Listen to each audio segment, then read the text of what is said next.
human beings as a species, all human beings, with some exceptions, have certainly been making war for a long time in all cultures, meaning in all minds, because a culture is just a reflection of the mind, the individual mind. And the individual mind is just a reflection of the cultural mind. So you are here tonight because you are interested in peace in your own mind. You are not waiting for them, whoever they may be, to make peace. You are interested in peace in your own mind. And this is very good news, because the biggest wars that have been fought in trying to get them, whoever they may be, to get it together so that you can live in peace. And when you stop waiting for them and you instead shift your attention to your own mind, and you recognize the tendency to war in that, the tendency to fascism in that, the tendency to hatred, the tendency to grudge and revenge and holding on, and you recognize the suffering that those tendencies continue to deliver. And somehow, in the face of that, you notice that you want peace. You notice that you are sick and tired, fed up with the war. And maybe some kind of conscious prayer or plea for help, for understanding, for deliverance, for grace is made. Maybe it's not conscious. Maybe grace, deliverance comes to get you, knocks on your door, and says, you have a chance to be at peace. And in your willingness to take that chance, to accept that invitation to be at peace, then you have an opportunity to share this peace everywhere. I truly don't know if what we have experienced in the 20th century in terms of war will continue into the 21st. But I certainly know it will, unless each one of us in this room takes responsibility for peace within one's own self. Not waiting for someone else to get it, to change. Not waiting for someone else to forgive you so you can forgive them. Not waiting for someone else to say, I'm sorry to you so that you can forgive them. Not waiting, not postponing, but recognizing that the war, to whatever degree a war is going on within your own mind, is based on one thing, and that's the firm belief that has been supported and conditioned through endless aeons that you are a separate entity, that you are something separate from the totality, that you are something separate from me, or your parent, or your child, or your lover, or your enemy. That you are something. This is what all wars are about. Because when you believe firmly that you are something, you get very busy protecting that thing. And that protection takes all forms: territorial, sexual, personal power. And the horror and the irony is that something that you are protecting in reality doesn't even exist. Who you think you are doesn't even exist. It's a thought. And as a thought, it has huge power. That power is the mediator of the experience of reality. But that doesn't mean it exists. You look through a glass that is tinted, and reality takes on that tint. It doesn't mean reality is tinted. It means that the mediation of reality delivers the experience of reality that has a particular distortion or tint. And the distortion that people fight for, go to war for, is the distortion that I, this individual, this experience, this collection of experiences, of history, of thoughts, of concepts, of talents, of successes, of failures, that I am separate from consciousness. And that I is nothing. It does not exist. It's a story made up. As a story, there's no harm to it. It's quite beautiful, even in its horror. It's certainly entertaining. But as a belief that the story is reality, it's a huge tragedy. That's the original sin, the original mistake. The belief that the separation from the source, from consciousness, from God, is even possible because of a story, an experience of separation. The belief that that experience is reality. This is the cause of suffering. So what will be the result of this human experiment and this opportunity that ordinary humans have now, that was only granted the most extraordinary humans in the past, but now ordinary humans like you and me have the opportunity to discover that never, not for an instant, is it possible that you can be separate from consciousness, from the source of everything, from God. And to discover that directly is to then broadcast that with every breath you take, with every step you take, whether you speak or never speak again, is secondary to that broadcasting. Then we will see which way this human experiment goes. But at this point in time, in this Leela called the world, called your life, you have the opportunity to discover what is deeper than human being.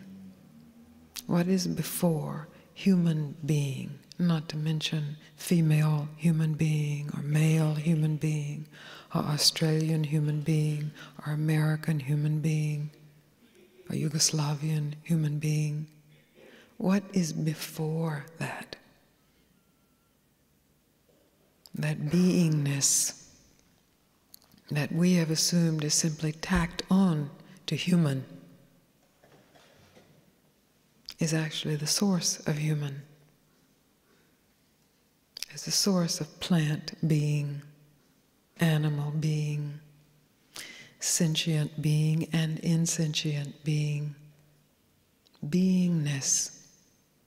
And that beingness is alive with intelligence and presence.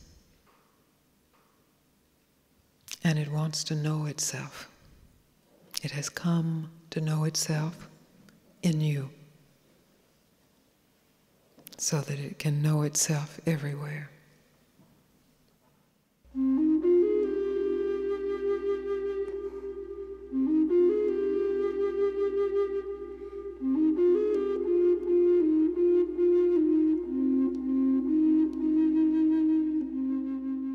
How to deal with the tyranny of the mind.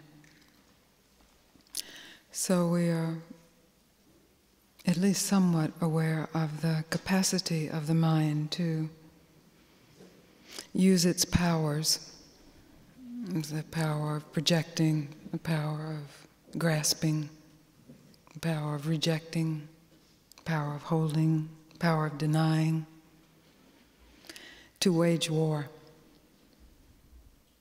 These powers are used to wage war. You can't wage peace.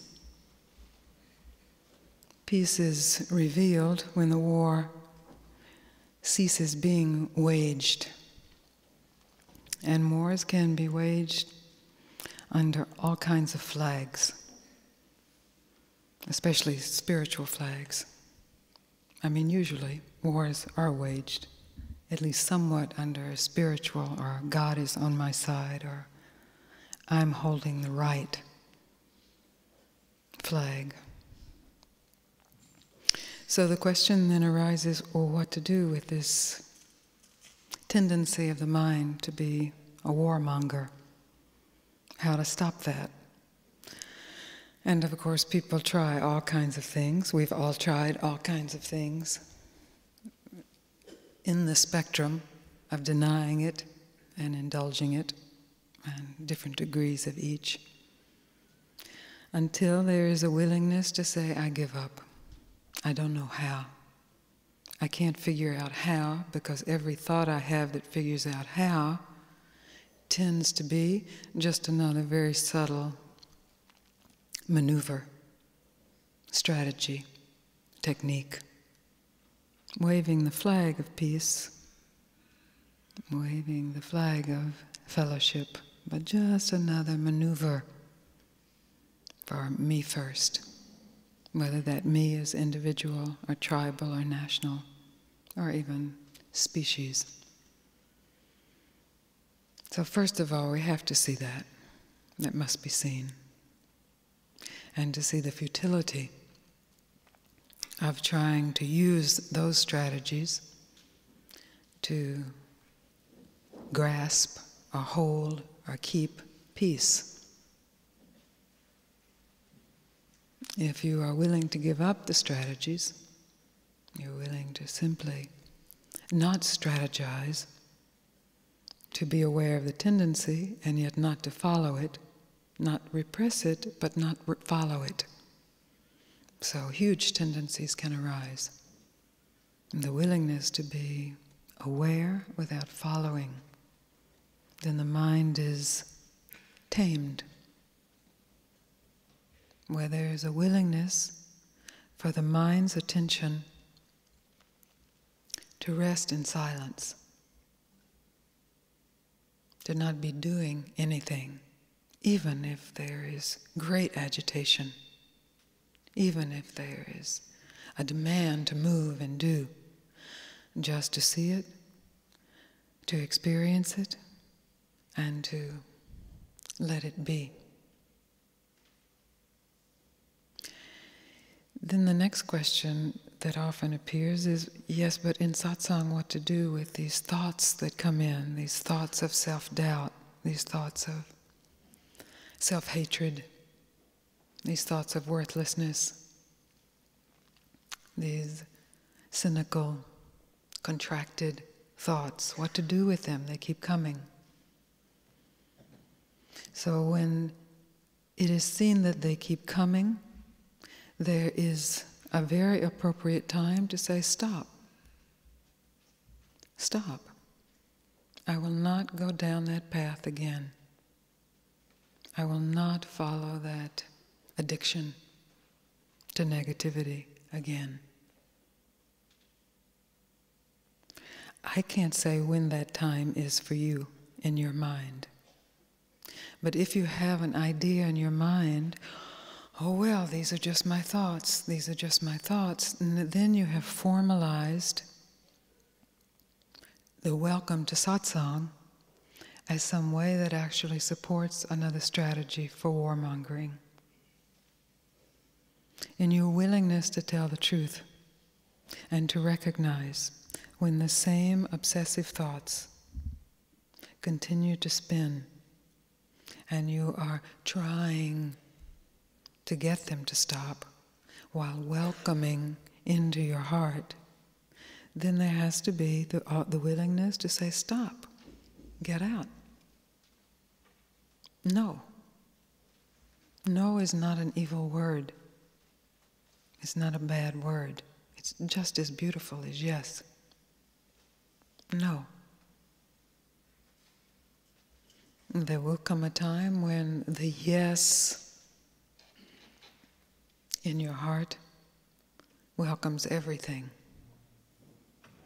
because that welcome itself destroys everything and reveals only yourself. That's why I say no one can tell you when that no must be there and when that no is no longer needed. This is for you to see. This is for you to tell the truth. This is for you to be willing to investigate and experiment and even make a mistake so that you can see.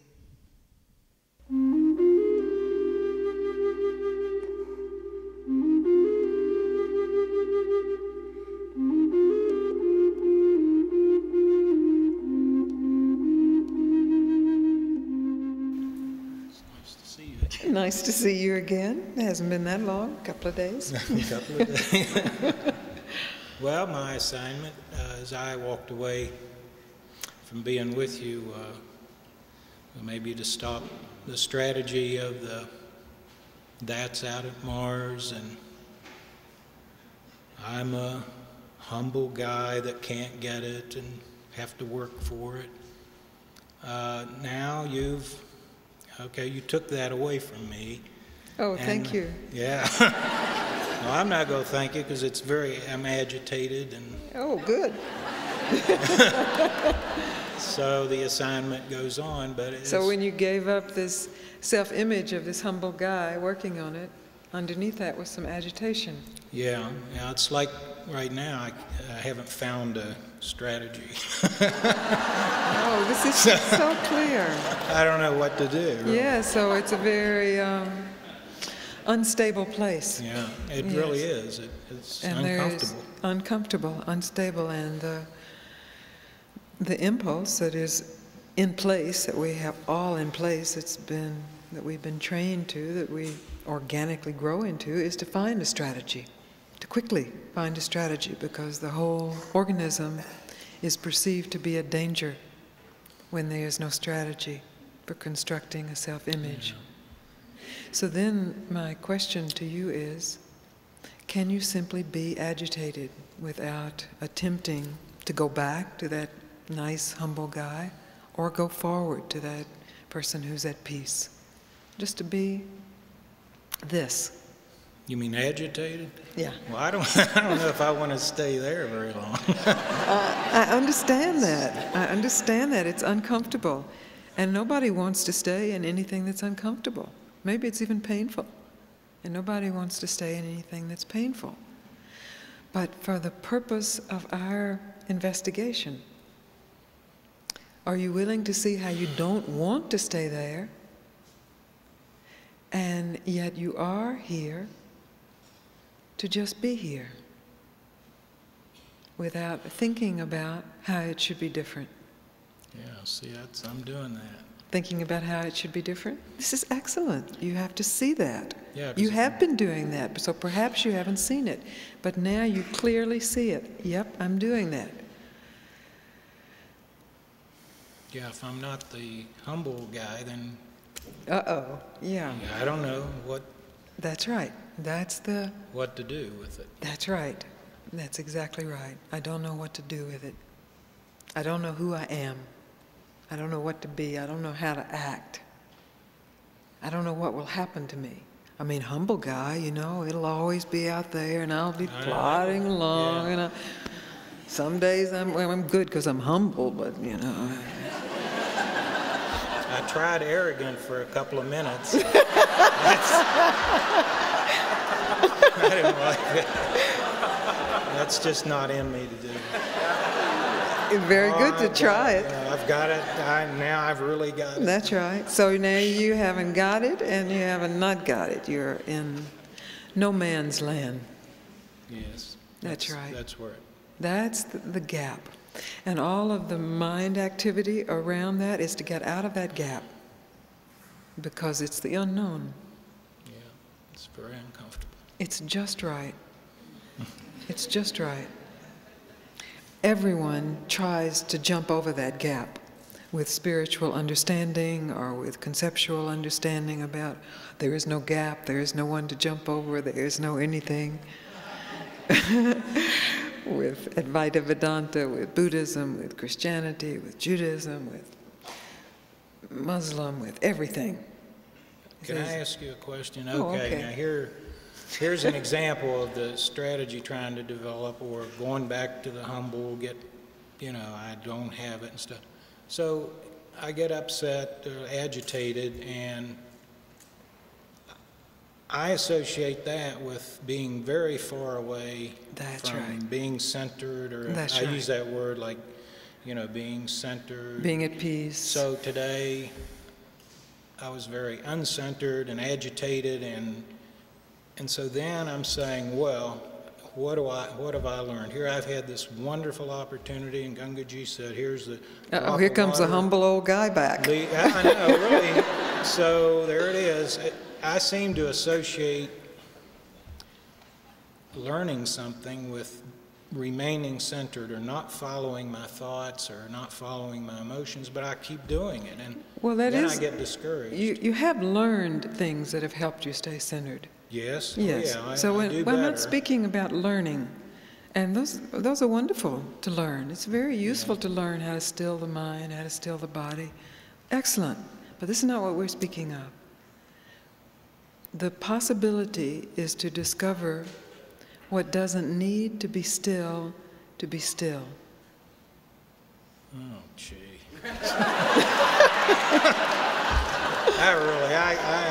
I seem to lose it there.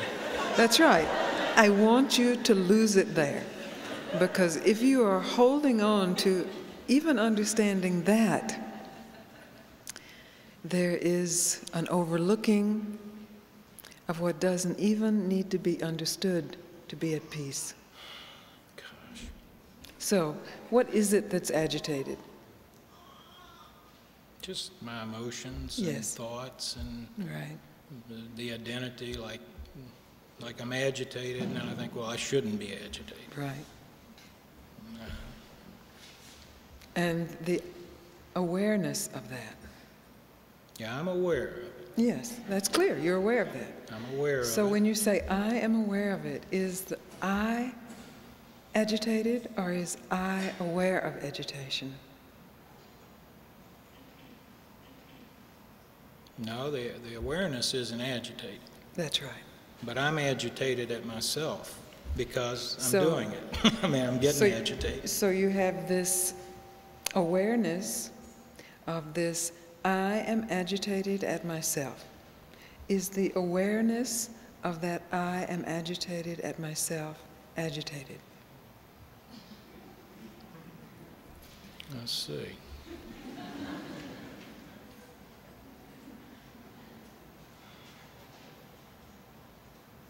Yes, like I'm disappointed. Okay, so I'm aware that I'm agitated, and that awareness is saying Don't do that. Are you aware of something saying don't do that? I'm asking you to go back a little further in.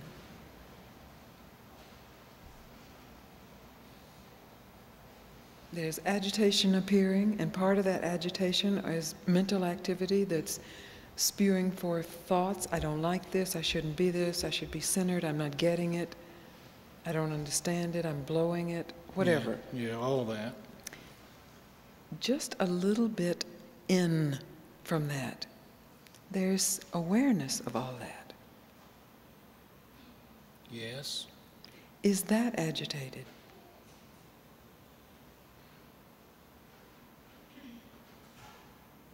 Well, I'm aware of that awareness.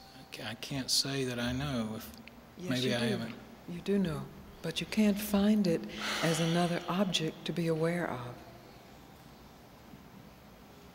Another object. It's not an object. It's not part of the agitation. It's free of the agitation.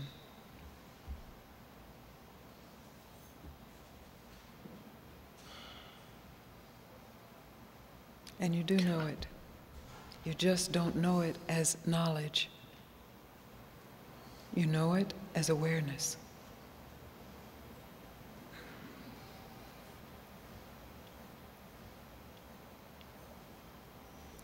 Yeah, it's like I do know something. I mean, I know. So that's the bubble you were speaking of the other night, right? Yeah, darn. That's the bubble. What is the darn? It's just something's frustrating that, So, I mean, what you're saying is, it makes sense, it's clear. yes, it's clear. When you say it, it's not clear. So listen very carefully. Speaking from that awareness, is there any real problem with the agitation?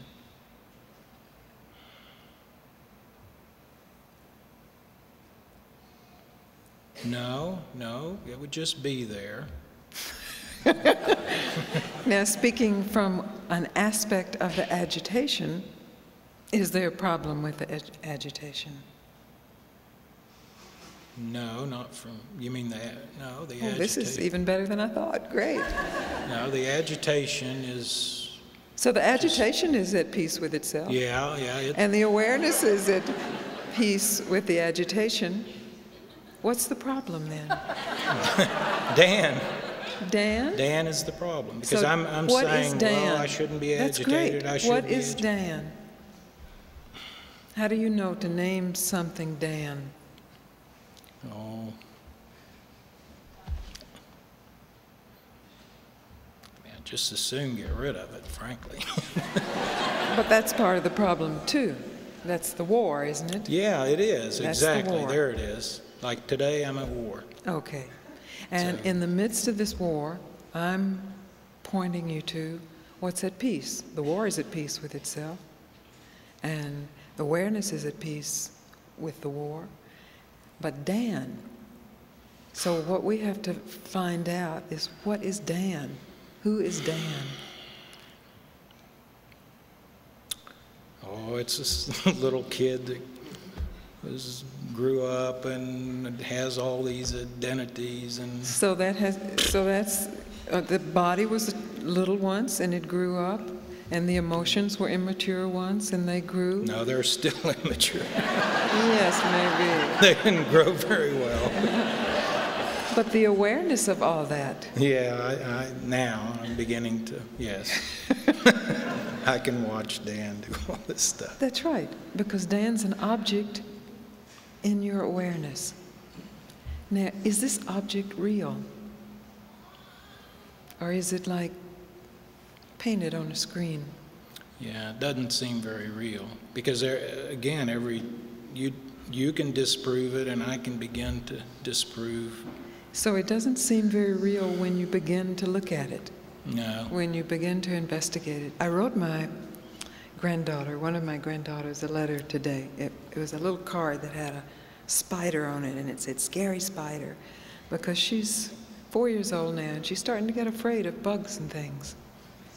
And I said to her, If you look at something very scary up close, it won't be scary anymore. And then I put in parentheses, it might take a few looks.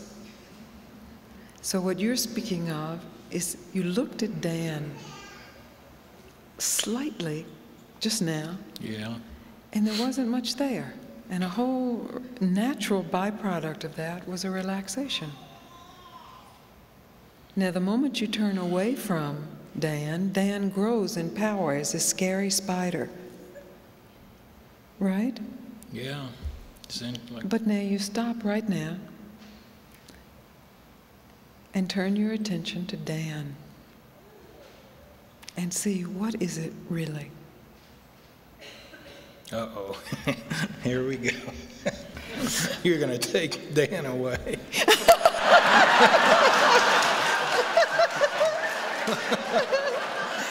I think there won't be anything left of me. I don't have any problem fear, with Dan. You take away Mars. No, I'm not going to have anything. That's what it feels like, doesn't it? Yeah, really. It feels like if there's not a Dan there, then I'm not there. And I want to be here, even with the agitation. I don't have any problem with Dan. It's just... I do. I mean, it seems a well, burden. that's the problem. Yeah, it is a problem. That's the problem. It's And like the a burden. reason you have a problem with Dan is because you believe Dan to be real, and you believe the reality of Dan is your reality. And if Dan is not real, you are not real. But just in your willingness to investigate Dan, as you did, as you have at least 3 times since we've been sitting here, you get a glimpse of, hey, it's no big deal. It's some memory of a kid and another memory of a grown-up who's still a kid or not doing it right. Or maybe the memory is did it right and doing it better, whatever it may be. It doesn't matter, a whole mix of that. There's a belief that that's reality. That's what I meant when I said you are not who you think you are, and who you think you are will never be free. But who you are is already free. You are not Dan. He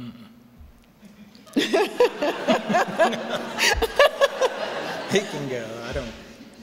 He does go. He comes and goes. Yeah. He appears and disappears. When you wake up in the morning, there's no Dan. You have to construct Dan based on yesterday and all the days prior, from the moment someone said, you are Dan. And Dan is a bad boy. He's not doing it right. You gotta work harder. You gotta do better. Are you going to be punished, punished, punished? Boy, I've heard that before. So there's nothing wrong even with buying into it, with believing it. It's all a setup. It's all a setup for this moment of recognizing it's all a setup.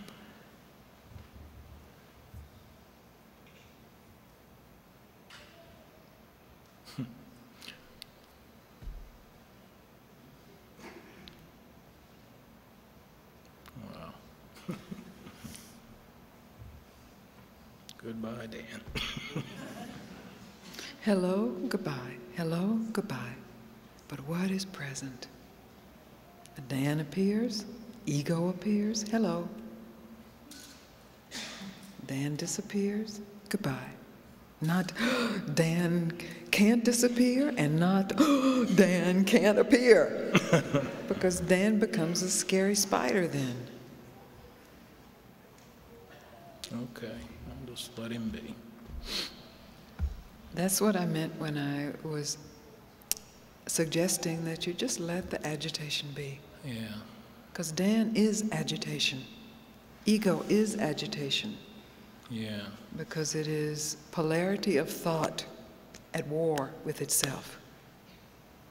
And in the willingness to let it be, then you are not adding another warrior to fix it, to straighten it up, called the super warrior, or the spiritual warrior, or the super ego.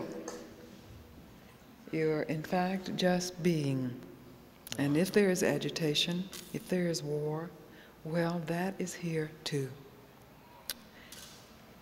And in that, I promise you, you discover what is at peace, unaffected by the war, free. You discover who you are. Boy, I feel that now. Yes, it's visible. Yeah. So this is a moment, perhaps, where Dan-ness disappeared because it was investigated. But there will be a moment when Dan will appear because it's uninvestigated. In that reappearance of Dan, there is an opportunity and an invitation to investigate what is real, what is true, what is Dan, who am I? So then the ego itself becomes a vehicle for the realization of the truth of who you are. Then there is nothing that is a problem. Then everything,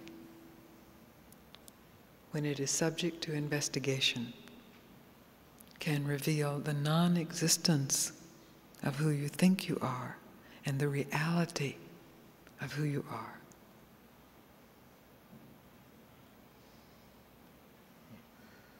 That was pretty clear, wasn't it?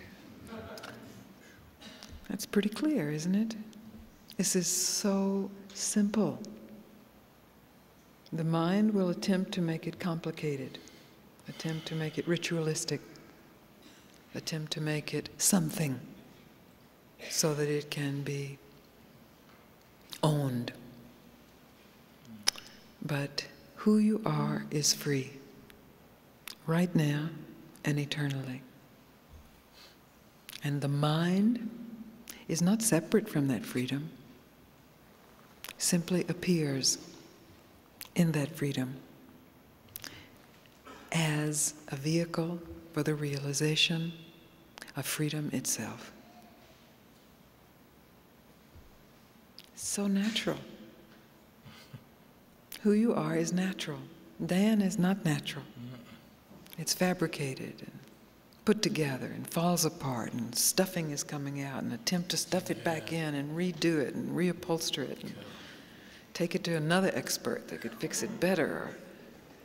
Oh. Boy, it is tiring. It's tiring. It's exhausting. But it's a beautiful tiring, because until there's a real tiredness with this, there's no possibility of actually investigating it. As long as there's still stimulation from it and belief that Dan will give satisfaction and will give fulfillment, then you're not interested in what I have to say. But your very tiredness of this struggle, this internal struggle that allows you to actually have a moment of investigation, that allows you to come forward. Jeez. I'm very fortunate. You are very fortunate. Yeah. You are I'm very fortunate. Jeez. Yes, that's the truth. And that in itself is the humbling of Dan, not this other image of I'm humble because the truth is way out there, and if I work and work and work, I'll get it. I am very fortunate. Dan-ness is hobbled in that moment. And is in fact beautiful in that moment. Because that's the truth. That good fortune, first of all, a good fortune of being in a human form with the capacity to reflect, and in that reflection to discover what is real and what is made up out of reality. You are real. Who you are is real. Who you are is reality. Yes, it's moving, isn't it? Yeah, it feels good to It feels good. not give up. It feels good to give up. That's right. Wow. This is the end of the war. Not somebody else coming in and fixing it and murdering it and being better warriors. this willingness to be, regardless of what is here.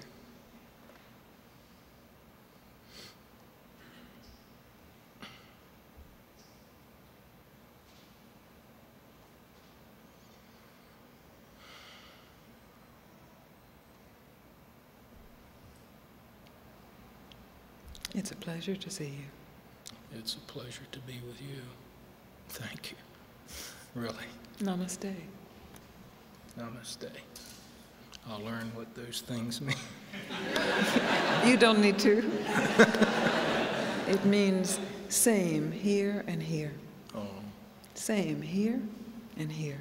Oh, that's beautiful. Different here, and that's beautiful too. But coming together, same here and here. Well, I can do that.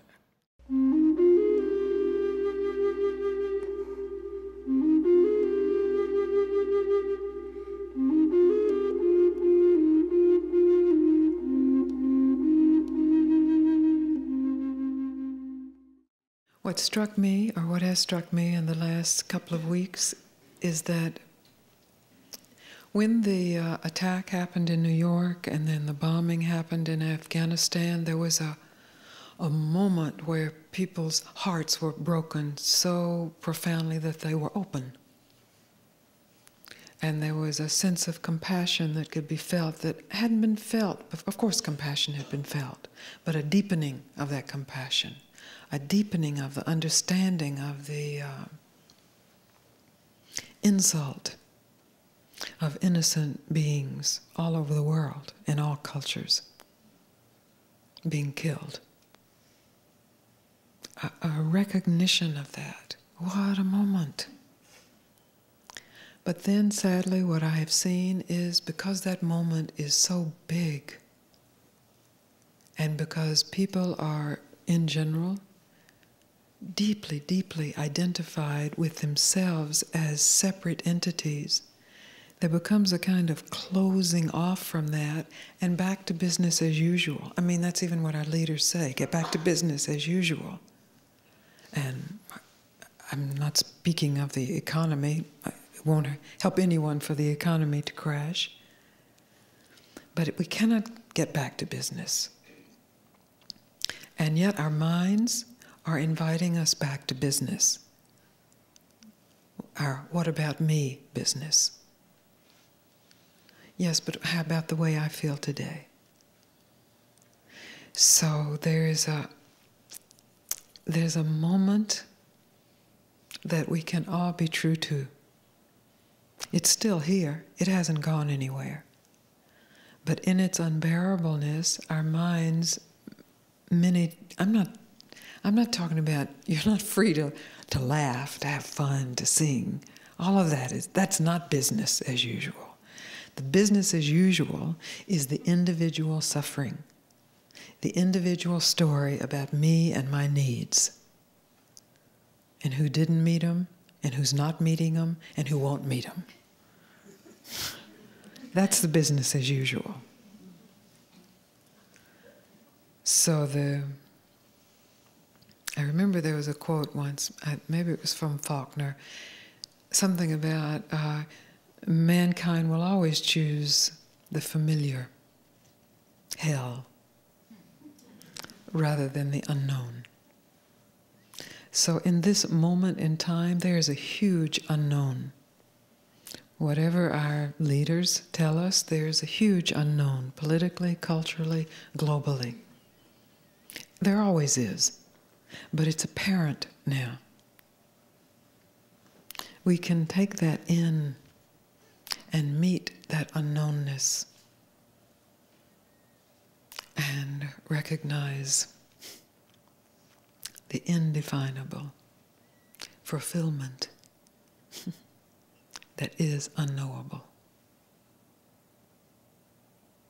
Then perhaps our little time here on the earth, this little blink, will have been used to give rather than to take.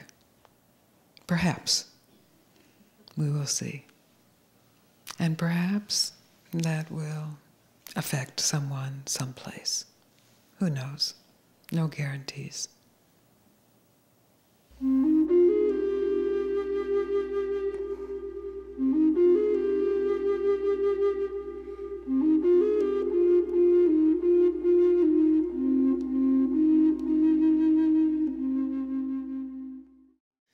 Spiritual words are infused with enormous power. Scriptures, sutras of all ages, all time, present, past, future. But if they are taken literally, the power is diffused and the mind gets control. And then that is the beginning of a particular religion, intentionally or non-intentionally. And with that particular religion, there are those who are doing it right, and there are those who are doing it wrong. There are those who are closer to God, and there are those who are further away. And, oh my God, I know where I am, because if God said, and I felt, that therefore means. And this is the tyranny of mind. This is the power of the tyranny of mind, even after great awakening experiences. It's a superego. And it's a lie. You cannot learn to be who you are. You cannot learn to be spiritual. You cannot learn to be true. And our conditioning and our tendency is to study words to learn how we should be, right? And of course we fall short, because the very act of studying words to learn how we should be is already short. It's already a mess. You can study for lots of reasons, and the power to study and the power to learn is totally appropriate in innumerable adventures. You can learn and study maps of all kinds. But once we are speaking about who one is, who you are, then the learning and the studying has to stop. Because who you are is forever bigger than any concept of who you are. The layers of self-torture and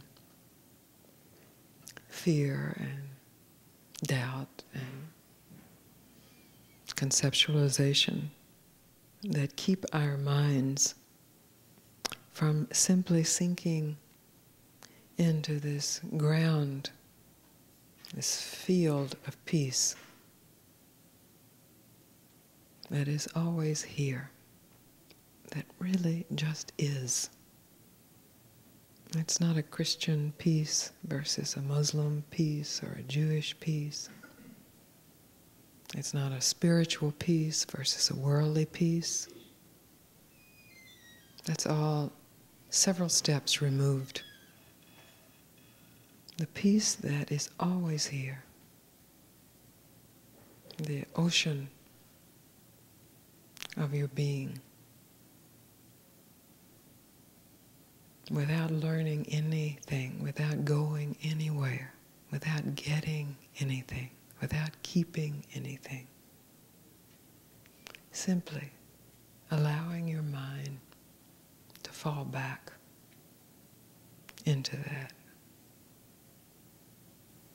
In this moment, regardless of what the next moment, if there is a next moment, is, or what the past moment, if there was a past moment, was. Just this moment. Just right now.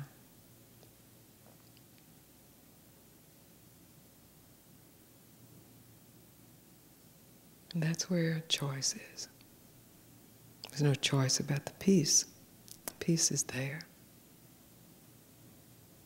The choice is then to try to keep it, remember it, learn it, give it, imitate it, keep it away, deny it. And that's all mind activity. In this moment, to just fall back into the peace that is your being, to let it have the past, the present, and the future.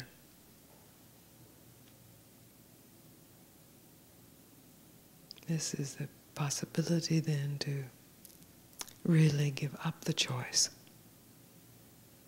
to imagine that you can leave it. And when that choice is given up, the idea of studying to keep it, or remembering it, is absurd.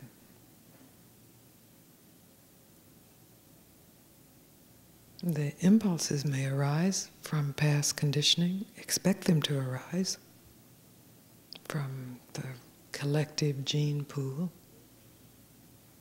but the choice has been made.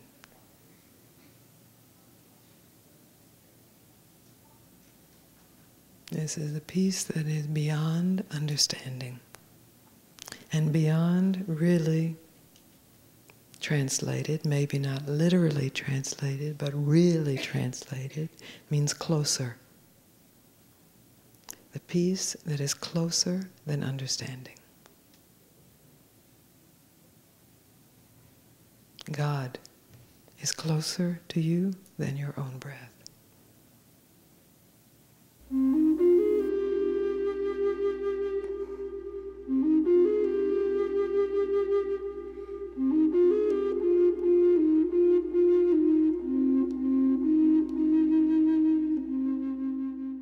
The skepticism that comes with having been fooled by my mind and tricked and deceived and played games. So what if you're being fooled by your mind again?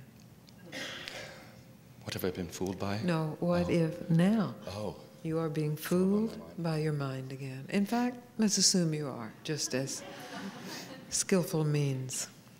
Just assume I am being fooled by my mind again. Then what? Then my mind differentiates between it fooling itself and reality. And who are you to know that?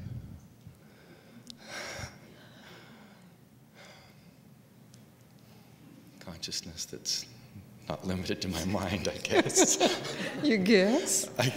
It's like, I was going to say I think, but... I guess it's like I think. So is that like knowing the answers in the back of the book? Or is that your experience? Both. Uh-huh. So right now, if you're listening, like we were just speaking, if you're listening, you are aware of the activity of your mind and how it differentiates and categorizes and ranks and evaluates and concludes and, and you're aware of what's aware of that. Where is peace?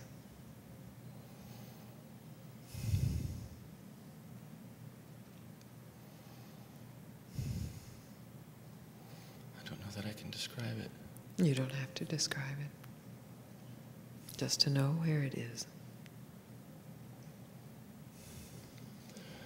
I guess the other aspect is that I always... Where is peace now? So if you give this other aspect that has just now arisen, nothing wrong with it, you just give it to peace. Let peace answer it. Not some concept of peace, but the experience of peace. You see, this is what is distrusted. We have been trained to trust our mental constructs more than we trust this field, this vastness of beingness, of awareness. This is the condition.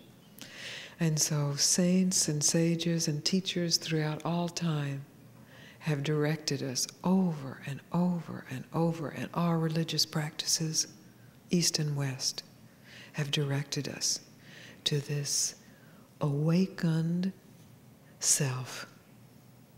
But not self as a concept of self. Self as the experience of self. And it's quite easy to access because it's present, it's right here. And it's certainly easy here in this room because we have gathered to access that. So it's what the point is of our meeting. So it's very easy to access it. The tragedy is that then that access is dismissed for listening to the mind again. And that's what you're speaking of, I believe. That the pull of conditioning is so strong. The habit, the groove, the mental groove is so strong that it's like, yes, there's peace, but then there's this. And the invitation is to stop in peace. And this is no small matter. It means stopping in the midst of the tide of 3 billion years, at least, of conditioning. And that conditioning is saying, go. Go to past, go to future. Go to past, go to future. Go to past, go to future. Because that's part of the survival of the body. That's a mechanism of survival of the body. It's appropriate. It's part of how the survival of the body has taken place. But we have gathered in this room to access individually and collectively that which is eternally at peace within each of us. That has nothing to do with survival of the body. Has nothing to do with survival of the body. And those who have experienced a moment of near death or been with someone who is dying and is surrendered in that death, there is a recognition of, in death, in the recognition that may be the last moment of life. Oh, I'm dying. There's peace. Because the peace that you are doesn't care if your body lives or dies. It's peace.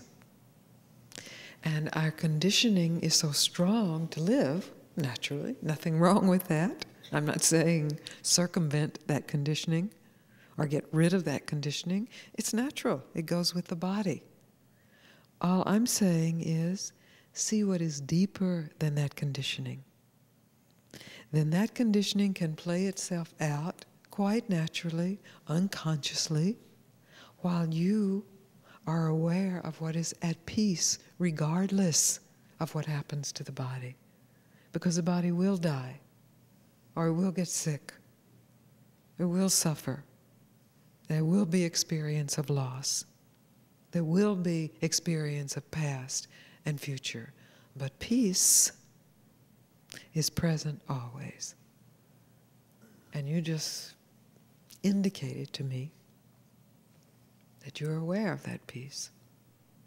You may also be aware of the activity of mind, but you're aware of peace.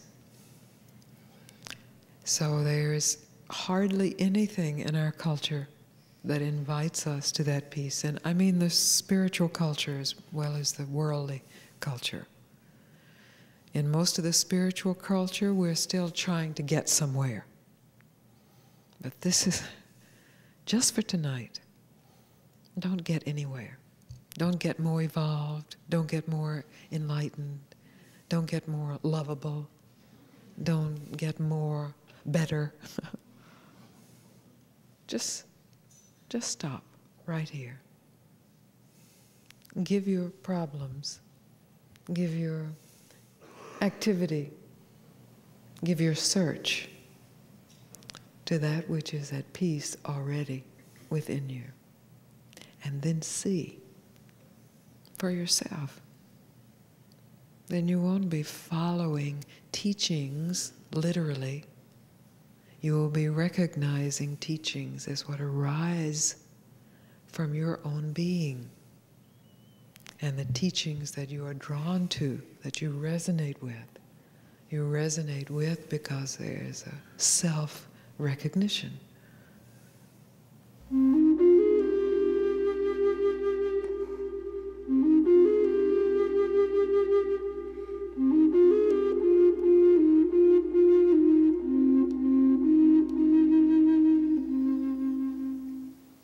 In the previous years of my speaking, I have often spoken of what a precious time this is, and this period of the earth, a time of quickening, of awakening, a time where ordinary people, people like you and me, can actually awaken to the truth of oneself without being extraordinary in the sense of sainthood or karma or practice or deprivation or brilliance. Maybe enough of all those things, but not exceptionally so. Ordinary people, that enough extraordinary people have gone before and pointed the way, that now there's a real possibility for ordinary people to wake up. And now at this time of tragedy and sorrow and a recognition of how the illusion of affluence as protective, or democracy as protective, or different from poverty, totalitarianism, all of a sudden the whole world is very close and uncomfortable in the closeness, distrustworthy, distrusting. So it is even more finely tuned, this possibility of awakening. It's actually more urgent. It's not awakening as, oh, that would be a nice thing to do, or as another trinket to add to the knapsack of trinkets. It's awakening as essential. And it's not awakening as just some personal pleasure, some personal achievement. It's a recognition of, and surely we recognize, that the patterns of hatred and blame that go on in our minds are reflected in the world, and they have to stop. And we can't wait for anyone else to stop. Whether will do anything to stop, who can say? We don't know. We don't know. But each of us knows that each of us has the opportunity to stop the cycle. The cycle that's projected inward and the cycle that's projected outward. The battle between ego and superego. The battle between my religion and your religion. My color and your color. My gender and your gender. Of course, this is not just happening in the world, it is happening individually. And so, those of us who are privileged, extremely privileged, to not be facing starvation, to not immediately be facing bombing, to not be facing torture, to not be facing being ostracized or stoned for attending a meeting. We are extremely privileged. And that privilege can be used to stop the cycle, or it can be tossed aside. It can be recognized, oh yeah, I'm really lucky. Yes, but what about what I don't have? What about what I could have? And why didn't they treat me that way? And why won't she or he treat me the way I want them to? Yeah, and why are they causing all that trouble? It's the same trouble. And it has a horrendous momentum. But the momentum is nothing in the face of consciousness meeting that momentum. Nothing. It disappears in a second, less than a second. And yet the familiar habits, the familiar hopes, the familiar deflections, the familiar distractions, somehow, mysteriously, arise again and again.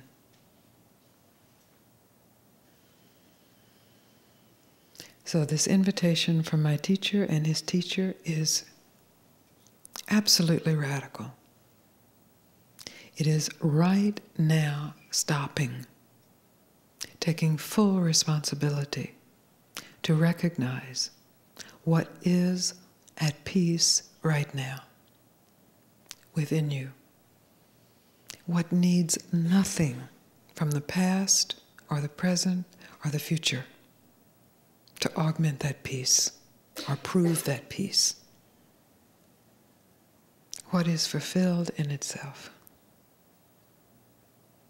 And in the next moment, to be true to that. Not as some theory or abstraction or club, but as surrender of the mind to meeting what is here.